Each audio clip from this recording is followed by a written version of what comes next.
the Pythagorean theorem is this idea that if you have two sides of a triangle, you can find the third one using a formula. Now, before we start, it is very important to note that this only applies to right triangles. Right triangles. Now, in case you're wondering what those are, they are triangles that have a 90-degree angle or a right angle, and that is represented by this square over here. Now, before I show you how to find the third side of a right triangle using the Pythagorean theorem, it is important to know some terminology. Now, the hypotenuse is the longest side of a right triangle, and in the Pythagorean theorem, it is referred to as letter C.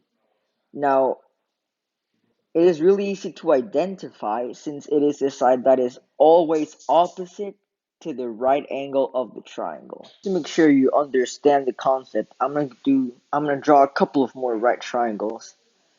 And I'm gonna pause this video and I want you to find out what the hypotenuse is, and I will tell you what it is when you unpause it and see if you got it right. So these are two other right triangles, and in this case, this is the right angle, and in this other case, this is the right angle. So go ahead and pause this video, and unpause when you're ready. Okay, I'm assuming you tried. So in this case, this side is going to be the hypotenuse, since it is the one opposite to the right angle, and in this other triangle, it's going to be this side. So we know that the hypotenuse is the longest side of a right triangle, and now we know how to identify it. But let's just say C is equal to the length of the hypotenuse. Now we're finally going to get into the Pythagorean theorem. Now what it tells us is that the other two sides of the triangle squared are equal to C squared. Now it doesn't matter whether you label this one A or B or this one A or B, because in the end of the day you're adding them, and if you add 1 plus 2 or 2 plus 1, it's still going to be 3. So it tells us that A squared plus B squared equals C squared. Now C is a hypotenuse.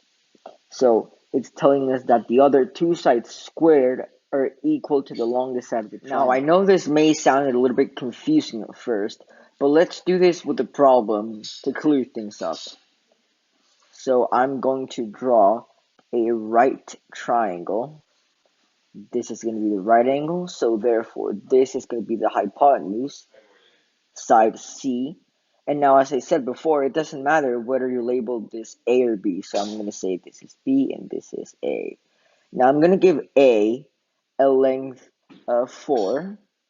I'm going to give side B a length of 3. And now we're going to use the Pythagorean theorem to find C, or the hypotenuse.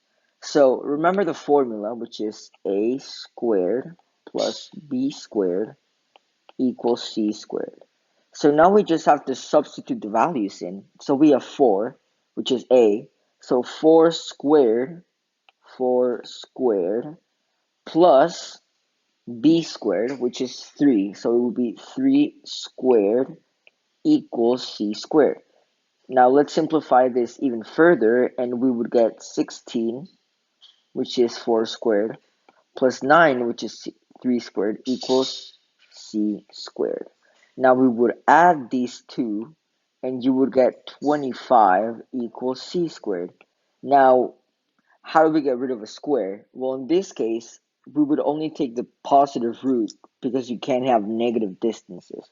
So you would take the positive root of both sides, and the exponent and the square would both cancel out, and you would get the square of 25 equals C, which is 5 is equal to C.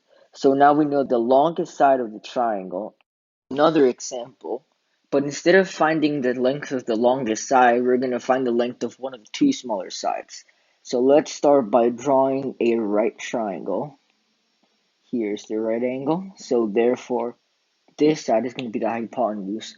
And I'm going to give it a length of 9. Then I'm going to give A, which is this side, is going to have a length of 7. And instead of solving for C, we're going to find out what side B is. Now, in case you forgot the formula, it's A squared plus B squared equals c squared. So let's start by plugging in the values. So instead of a squared, it would be 7 squared, since a is 7, plus b squared, because we're solving for b, equals 9 squared, which is c. So let's simplify this even further, and we will get 39, which is 7 squared, plus b squared equals 81, which is 9 squared. Now we're going to subtract 49 from both sides to isolate b, minus 49 from both sides, and you get b squares, and these two cancel out, equals 32. Now you would take the positive root of both sides, and you would end up with b is equal to the square root of 32. So now we know that this side is equal to the square root of 32. Now I'm going to give you one more example, and I want you to pause this video and try to figure this one out by yourself. So we have this right triangle over here. We're going to have b equal to 4. C is going to equal 10. And then you're going to solve for a. Now pause this video, and when you unpause, I'll help you figure it out. Okay, so let's do it. A squared plus 4 squared equals 10 squared. So let's simplify this and get a squared plus 16 equals 100. Let's subtract 16 from both sides to isolate the variable, and you will get a squared is equal to 84.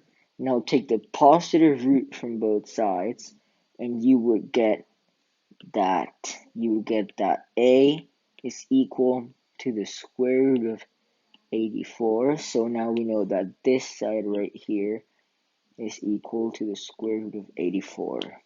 Now hopefully you understand the concept now. Thank you so much for watching. Like and subscribe and share it with a friend.